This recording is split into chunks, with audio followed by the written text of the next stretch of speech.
and animation by Devin Bless. It's your mock-up radio show for cartoon topics, animation topics, and animator interviews. It's Devon's Radio. Welcome to the show. It is July 2019, and we are here with our 7th guest here on the show, my friend Valdenwood Studios. He's an animator, video editor, and puppeteer from Utah. He has also voice acted in some of my animated cartoons like Karimo's Locker Room episode. And I've been his subscriber for about 5 years now. So how are you doing, Valden? Doing pretty good. Thanks for having me on the show. I'm excited to be on here and answer some questions.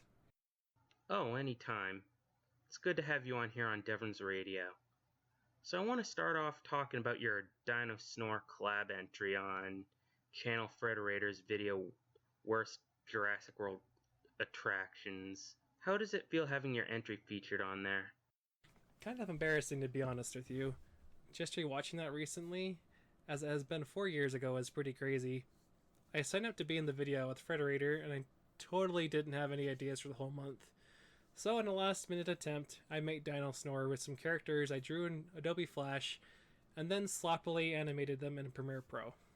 Definitely wish I had some more time to work on that video instead of a few hours, but I'm glad it was featured on Worst Jurassic World Attractions. For some reason, just rewatching it gives me slight anxiety. Maybe it's because it's on a bigger channel, not entirely sure. But I hope to incorporate those characters into another project sometime soon. What? What did you say? What? A tourist attraction where your nightmares come true would probably be a bad tourist attraction you wouldn't want to go back to or ever visit. So now I want to talk about your animation style.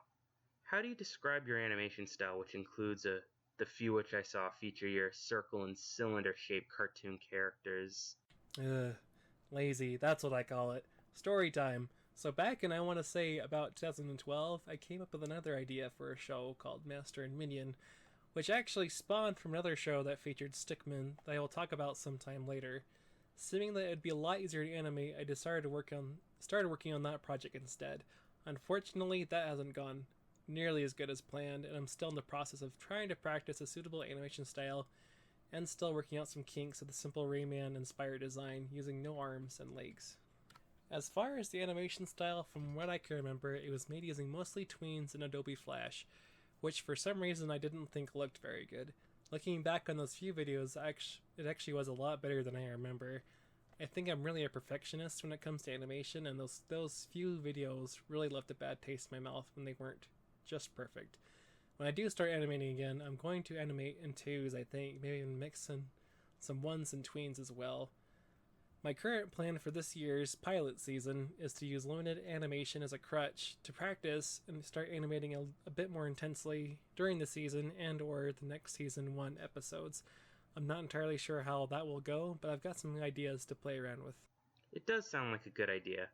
I also think you can make good animated content with or even without tweening. It doesn't have to have tweening to be good. So now I want to move on to your toy and puppet work. What can you tell us about your puppet and the shows like Megatron's Vlog? Ah, the puppet show. That was going to be a lot different than how it turned out.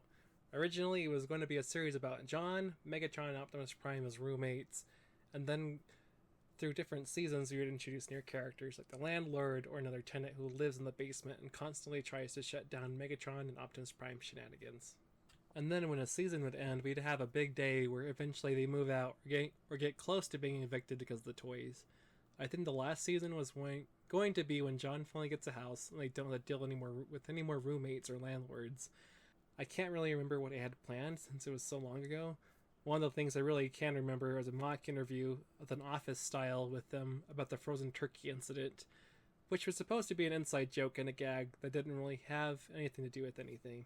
Then the puppets were supposed to have their own show with their own plot, and then sometimes the shows would interact, with the puppets being confused why they're little transformers walking around and doing random things, and then vice versa, why are there puppets going around doing random things.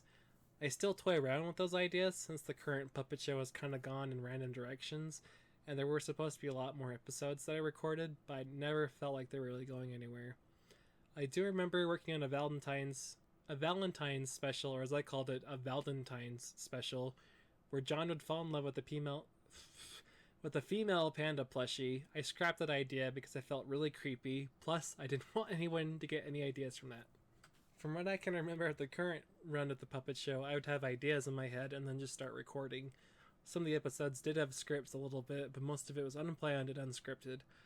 I'd have to dig deep and see what I wrote down a few years ago. For the current plans, I'm going to follow my old ideas and soft reboot the whole thing, since I don't know where else to take it.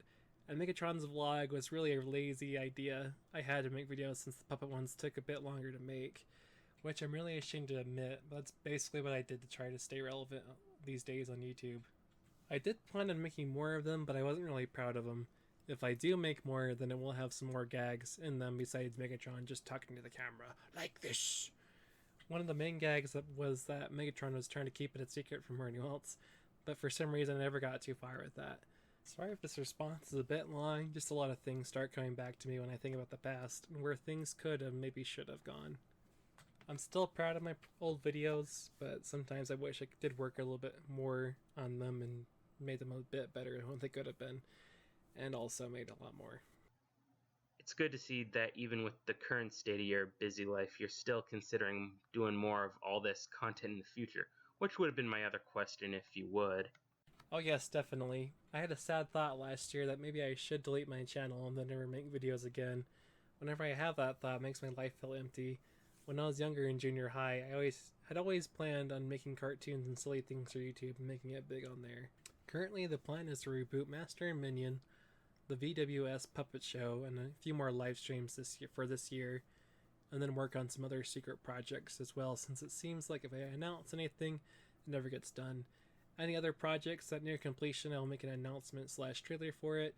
I might make a few more videos about AMD since they've been a huge inspiration for me lately, but I don't want to try to make that my main content. I am passionate about PCs, but I'm really a lot more passionate about animation and puppetry and stuff. I'm definitely looking forward to your future animations and puppet reboots.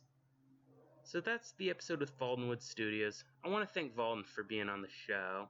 Thanks for having me, Devron. It's been a wild ride here on YouTube, and thank you for always supporting me. I hope you all have a good one. Anytime, Valden. This is Devron Bliss signing out, and I'll tune in again with another topic.